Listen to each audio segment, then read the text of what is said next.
Well, hello there, and thank you for joining me today. My name is Veronica Armstrong, and I'm a life and leadership coach and founder of Leadership Life Support. If you've been following me on social media, then you are well aware that this month is all about self-awareness. And the reason I'm focused on self-awareness this month is because self-awareness is the number one predictor of success in leadership. So in the first blog of this month, I talked about self-awareness overall. In the second blog, I talked about core values and beliefs, and this week we're going to focus on strengths and weaknesses.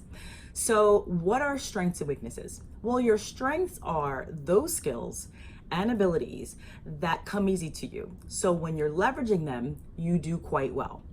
And weaknesses are those skills and abilities that don't come easy to you, and when you are leveraging them, you don't do so well. Strengths and weaknesses also speak to your character. And strengths and weaknesses are also a part of being self-aware.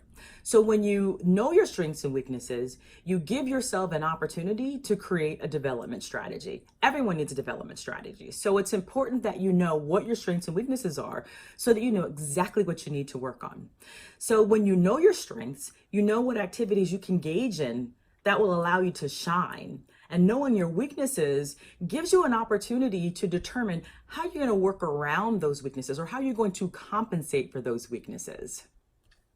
One of the questions I'm asked quite often is whether or not people should focus on developing their weaknesses or should they just focus on their strengths. Because there's a school of thought that some people think that your weaknesses hold you back and others think that you should just totally focus on your strengths. I'm of the belief that it really depends on the situation. And let me explain. So if you're on a team, if you're a supervisor and you're on a team of supervisors, and perhaps reading reports is not your strength, but if being a motivator is your strength, then you have an environment or a situation where one person can be the kind of go-to or what we call the subject matter expert on reading the reports while you focus on being the motivator. So in a situation like that, you can focus on your strengths and kind of avoid your weaknesses. Now that's not going to last forever, perhaps, but that's one of those situations where focusing on your strengths makes sense. But here's another situation that is going to be very difficult to avoid for some people. As an executive, one of the things or one of your tasks is understanding your P&L, managing a profit and loss statement.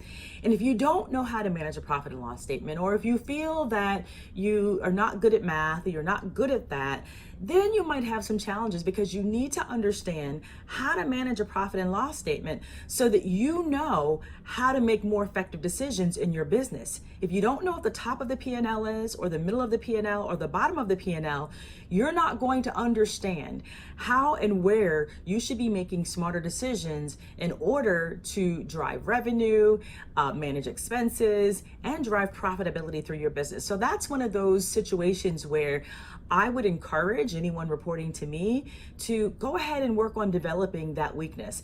It doesn't necessarily mean you have to become an expert, but it absolutely means it's something that you should focus on so that you can make more effective decisions. So ultimately, you shouldn't avoid it.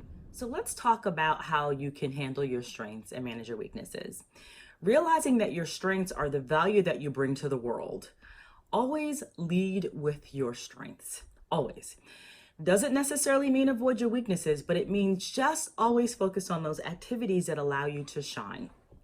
Additionally, ask yourself whether or not the position that you're in is allowing you to lead with your strengths. If the position that you're in is always forcing you to use your weaknesses, you're not going to shine. You're always going to be working on developing that which you may never become great at. So remember, your strengths are those things that come easy to you. So make sure you're in an opportunity or in a role that allows you to leverage those strengths. So lead with your strengths and make sure you're in a role that allows you to lead with your strengths.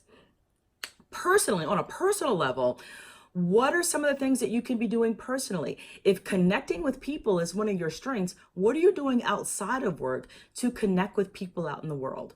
So look to utilize your strengths in your hobbies, in your interaction with others. So just look for various things to do or different things to do outside of work that allow you to leverage your strengths. So what are some of the ways that you can manage your weaknesses?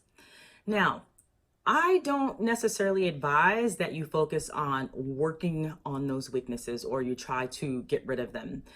If you can work from a place of strength, then do that.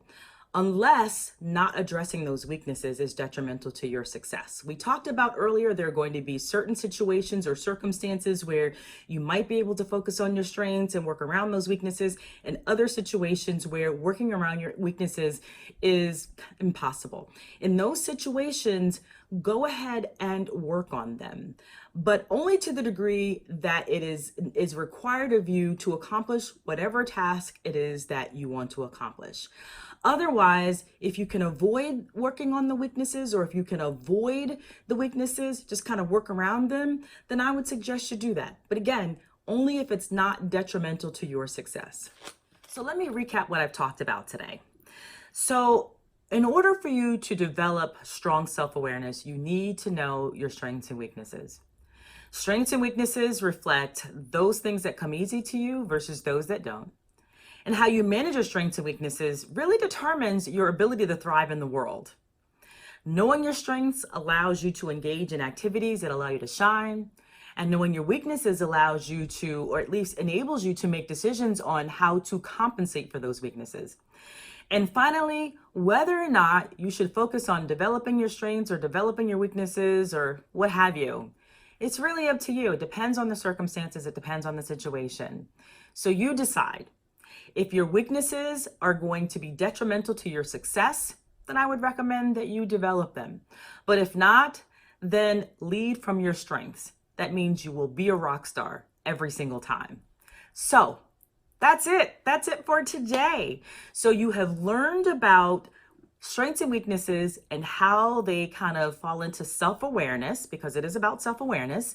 But I'm not sure you actually know how to identify your strengths and weaknesses and how to develop them. And if you haven't, I have a solution for you. Below this post, if you haven't done it already, I have created a guide called How to Develop Strong Self-Awareness, or How to Develop Self-Awareness. And that guide is going to help you with all of things self-awareness, which includes your values, which we talked about last week, your beliefs, your strengths and weaknesses today. That guide is all encompassing, is really going to help you kind of get on this path of becoming totally self-aware, kind of increasing your self-awareness. So go below, download that guide and get started. And you can also go below and leave comments on this post. Let me know whether or not the information was valuable, whether or not it was helpful. And let me know if there's anything else you'd like for me to talk about. So thank you once again. I really and truly enjoy having you here, and I will talk to you next week.